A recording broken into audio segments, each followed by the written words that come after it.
Welcome to Midnight Story. When the night falls silent and shadows grow longer, this is where horror and mystery begin. Real stories, urban legends, secrets never told. Be prepared, because something unseen might be watching you.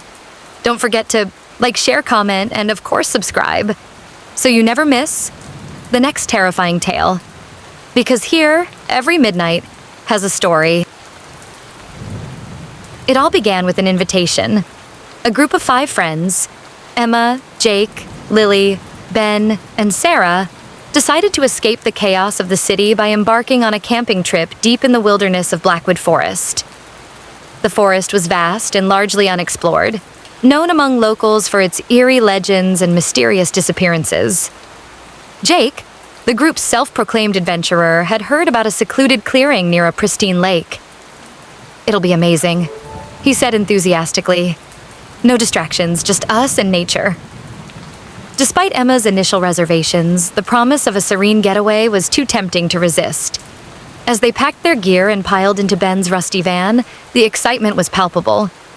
None of them knew that the trip would become the stuff of nightmares. After hours of driving, they arrived at the edge of Blackwood Forest. The towering trees seemed to whisper as the wind rustled through their leaves. A sense of foreboding lingered in the air, but the group dismissed it as the natural eeriness of being so far from civilization. Following a crude map Jake had found online, they hiked for miles until they reached the clearing. The lake was as beautiful as promised, its surface shimmering under the late afternoon sun. They set up their tents and started a fire, laughing and sharing stories as the sun dipped below the horizon. But as night fell, the forest came alive with strange sounds. Twigs snapped and distant, mournful howls echoed through the trees. "Probably just wolves," Ben said, trying to sound confident. Still, an unspoken tension settled over the group. The first night was uneventful, though sleep didn't come easily. Emma awoke in the middle of the night to the sound of footsteps outside her tent. She held her breath, heart pounding, but the sound stopped abruptly. In the morning, she found no tracks, and the others dismissed her concerns as a product of her imagination. The next day, while exploring the forest, the group stumbled upon a dilapidated cabin. Its roof sagged and the windows were broken, but the door stood ajar as if inviting them inside. Against Emma's protests, Jake and Ben ventured in, finding old hunting gear and faded photographs of a family. Pinned to the wall was a crude warning scrawled in red paint. "Leave now." Jake laughed nervously, probably just some prank to scare people off. But Emma couldn't shake the feeling that they were being watched. Back at the campsite, Sarah noticed something strange. One of their backpacks was missing. It had been there moments ago, and no one had left the clearing.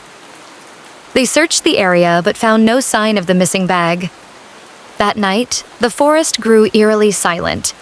The usual chorus of crickets and owls was replaced by an oppressive stillness. Then, just as they were about to call it a night, a blood-curdling scream pierced the air. It came from deep within the forest.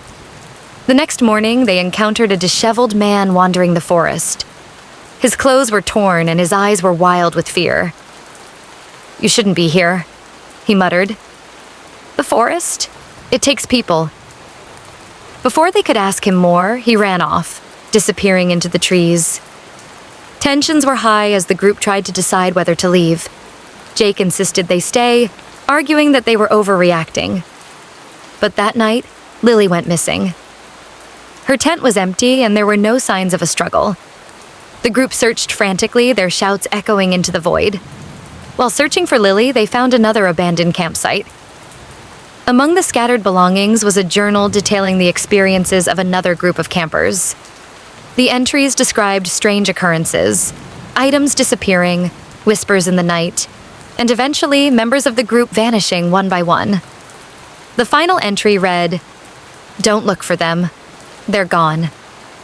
With Lily still missing, the group's unity began to crumble. Accusations flew as fear took hold. Emma tried to keep everyone calm, but even she felt the grip of paranoia. That night, the remaining 4 huddled together in one tent, but none of them slept.